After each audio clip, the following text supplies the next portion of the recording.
Right. Yes, back in January, these three students, they went and auditioned for the ETSBOA Honors Band. And the ETSBOA is the East Tennessee School Band and Orchestra Association, which is the music programs in schools. It's our governing body, much like the TMSAA and TSSAA is for the athletics for middle and high schools. But in our sanctioning body, that ETSBOA, in January they hosted auditions at Ross Robinson? No, at John Sevier. And they prepare a prepared piece. They have to learn all the scales that are grade appropriate for their instrument, and then and also audition on a sight reading piece. So what they do is they take a piece of music they've never seen before, put it in front of them, give them 30 seconds to study it. They can't play it, they have to study it, and then they say, play it. Okay, so it tests their musicianship, it tests their ability to read music, and then transfer that, cognitively, physically to their instrument. So they competed with students from over 20 school districts that were county, city districts. There were also private school, charter school, and homeschool associations from Jefferson County all the way to Johnson County. So these three are the three of the best in East Tennessee.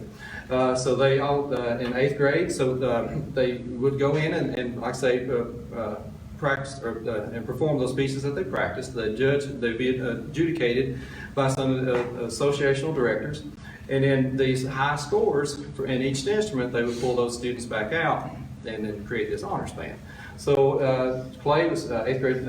Clarinet. Kelsey is also 8th grade clarinet, and then Hannah was 8th grade flute. And they were all three selected and had some of the high scores in East Tennessee on their instrument in 8th grade band. So then in February, the Valentine's weekend, they went to Ross Robinson then and got to perform in this honors band. So they go up Friday and Saturday and rehearse with the guest conductor on music they'd never seen before. They would rehearse a day and a half and then give a public performance. So that once again is a test, of their musicianship, in their dedication to their art and to their craft. But they represented us well, and we're proud of them and everything that the effort and everything that they put into it. There's been a rich tradition of excellence here at Rogersville City School, and the three young people here standing before us are helping carry on that tradition of excellence and help propel this into our program into the future. So we're proud of them and appreciate your effort and everything that you've done to help maintain the excellence of the program that we have. And I think Mr. Jarnigan has a certificate for each of you, and then ETSBOA has also presented you this is a medal from the association for your participation in the 2022 ETSBOA Junior Clinic. Now, on a side note, these same three students this past weekend, we went to Chucky Dope over in Greenville. The ETSBOA had a solo ensemble festival or competition. We had 18 students or groups of students participate in this. And all three standing before you got a Division I superior rating, the highest rating that you can get and highest ranking that you can get by the association. We had two groups that got Division II excellent ratings, which are very good, but then we had the other 16 get Division I superior ratings. So, and that's 6th grade through 8th grade. So we're proud of their efforts and proud of where the program is headed. And we appreciate you all and board. We appreciate you supporting us and what we do and supporting our program. This can mean the difference, for a lot of young people. These are very, studious, young people that are going to do well. But we have students that maybe band is why they come to school. Okay, and then get on into high school, and that's why they stay in school. So for some, this program could be the difference in the livelihood that they have. Could maybe mean the difference in poverty for some. So something as simple as band and you supporting us, we're appreciative of you all, and thank you for your support, and thank you guys for the effort that you've put in.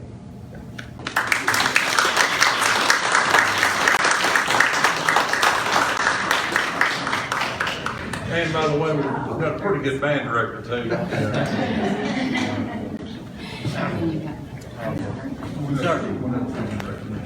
One other thing in recognition, Kobe wasn't able to be here tonight because his son's playing baseball, but I'm proud of him and his staff. Our cafeteria, for the second time in a row, received 100 by the health inspector. So that's an accomplishment. I'm proud of that.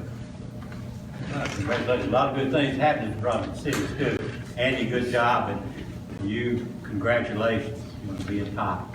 I love music, so be great. Next item on our agenda is the consent agenda, and that is approval of the minutes of the February 8th meeting. I think everybody received a copy of those. We'll entertain a motion to approve. I'll make a motion. Motion made and seconded. All in favor say aye. Aye. Opposed, like sign. All right, motion carried. It looks like no old business. Adjournment, new business. Yes. As you know, we have to have an architect on our project going to the 20s wing to work on that, the leaking lines. And the plans are, if they can get the materials, to do that during our spring break. And you've got a copy of the contract. We've had the Lewis Group here, and they've met with several individuals. Actually, the Lewis Group is for the 5th grade, I'm sorry. And then with the J-Net Mechanical, which is next, is for the 20s wing. But the architect Lewis Group has been here. They've looked over it. I know Mr. Hartsick and I, and we walked through the grounds with them. So that's going to be a long, tough project to replace all of those HVAC lines in that area. But that'll be over in the 3rd and 4th grade and in the library. So I would hope that you could approve them as architects for the project. Is there a price on the Lewis Group? It's 6% of the project cost. And do we have any idea of a ballpark estimate? Just, I'm going to guess anywhere from 350 to 500,000. And that's, I've never experienced that kind of situation, so, you know, and things are going up. I know from December 31st to January 1st on that project up there, it went up 12%. That was just the cost of the materials. Now, are both groups gonna work during spring break or just the? This group won't. They've got to draw the plans. You'll have to approve that project. The other group is planning on, J&F is planning on working during spring break. And that's 5th grade, you said? Pardon me? The J&F are gonna work on which group? Going to the 7th and 8th grade wing. Because we'll have to close down that exit, so we're trying to do it when students aren't here. And we don't need to approve it? Or we're gonna, no? Well, I gave it to you. We talked about that. It's under the information part. We Right. can discuss that, whatever. So, but we don't need to approve it.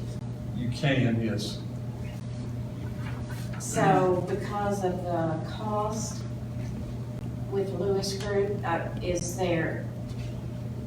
do we not need to bid it and get somebody else's input as well? Talking about for the architectural services.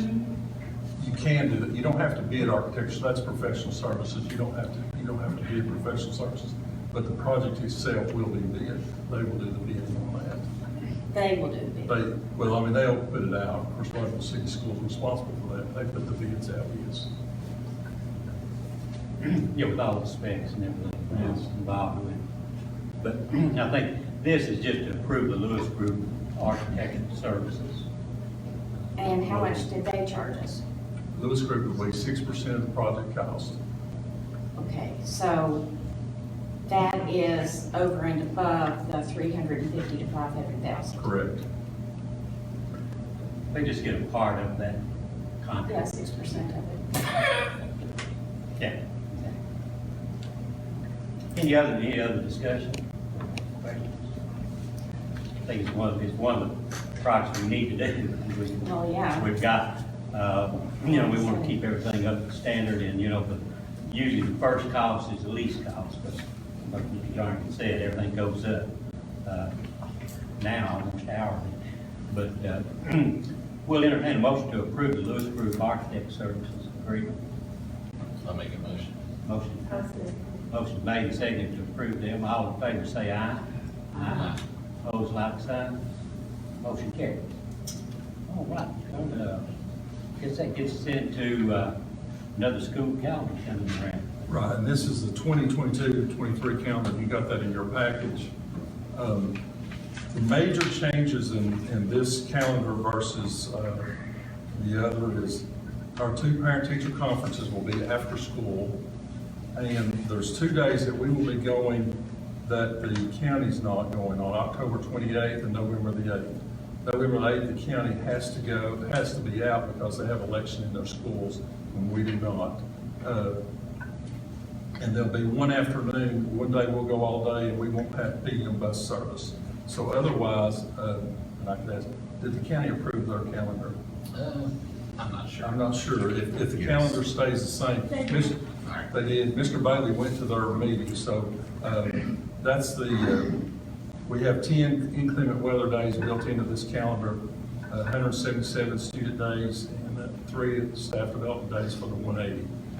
But I did want to make a note of those days. And then in April, one of the days we will be having staff development. We're off on Good Friday the 7th, and we're going to have a staff development day on the Monday following Easter. So we would be off that, and the county would be in school. That's a little different in the calendars. All right. I guess, is there a motion to approve the school calendar as presented? So moved. Motion's made, I'll second. second. All in favor say aye. Aye. Opposed, like sign. Motion approved. By the way, thank you for not having school on Veterans Day. Yeah, well, that's a change, but works out pretty good. It's on a Friday too, so that works out good for the students and staff.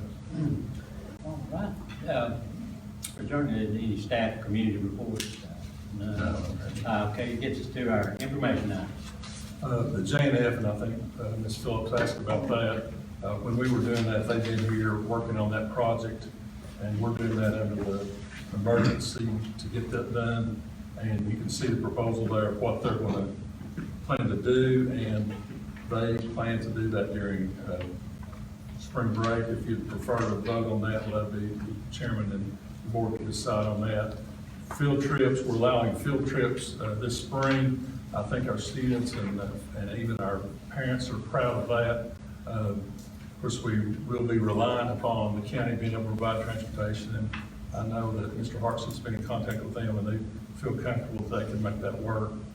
Update on COVID, very good reports.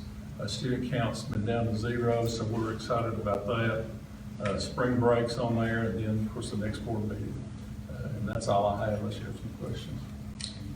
We have, go ahead. Sorry, go ahead. Do we have any faculty or staff out with COVID this time? We have one, am I correct on that? We've had one that's, and I'm not sure if it's just a lingering part situation. I think the COVID part's kind of just some lingering. I trust before anything official is done with the A&F, that they do change it to Rogersville City School instead of Rogersville Middle School.